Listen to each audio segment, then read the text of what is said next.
الأهالي وجدوا إن الحاج جلال والحاجة أنيسة الناس اللي عندهم مزرعة بهايم، وكل يوم بيطلع الحاجة لبن وبتبيعه للتجار وبيخبطوا عليها كل يوم الفجر. بس هم بقالها كام يوم ما ظهروش. الناس لاحظوا إن هم متغيبين بقالهم 3 أيام، لا بيفتحوا شباك ولا باب. حتى الحاجة ما بتبيعش لبن. وابنها المحمد المدرس اللي عنده 47 سنة وساكن معاهم في نفس البيت، ما هو البيت فلاحي، بيت دور أرضي، مبني على شقتين، شقة فيه الحاجة أنيسة وجوزها اللي عنده 80 سنة وابنهم 47 سنة مدرس وما اتجوزش، وقاعد معاهم في الشقة اللي قصادهم. الناس اللي فاجأت إن هم غابوا، وبعد 3 أيام خبطوا عليهم، والآخر وجدوا إن هم جثتهم متعفنة وفيهم آثار ذبح. طبعا اتحركت النيابة وبدأت التحريات ويعرفوا مين اللي عمل كده. وأخيرا وبعد شهر عرفنا ان اللي عمل العملة ديت واللي ذبح الناس ديت ذبح الراجل الكبير من خلف، من رقبة الوريد، والسيدة شق دماغها، والابن محمد ذبحه وقطع قطعة كبيرة من وشه.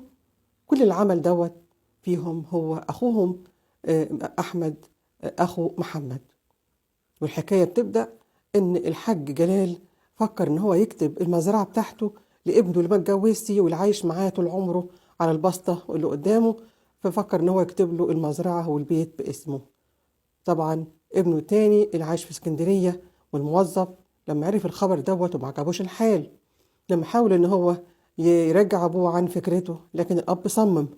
فما كانش من الولد دوت غير إن هو اتسحب بالليل وجه في الضلمة ودخل البيت من الخلف، لأن الباب قدام وقدام باب خلفي. دخل الباب الخلفي ودخل على أخوه وهو مآمن ومش بدي أي إخوانة، وطعنه وذبحه وقطع وشه، وراح دخل على أبوه وأمه. عمل فيهم نفس اللي عمله في أخوه. نحر الأب وشق دماغ الأم وجري على اسكندرية عشان لما يجيله الخبر يبقى هو كان في اسكندرية وقت الجريمة. لكن مفيش جريمة كاملة. وبعد شهر قدرت المباحث والتحريات تتوصل على إن الابن دوت ترك اسكندرية وارتكب جريمته ورجع تاني، والجريمة لا تفيد. ومفيش حاجة في الدنيا تستاهل إنك تذبح أبوك وأمك وأخوك عشان قراريط ولا عشان فلوس. والله المستعان.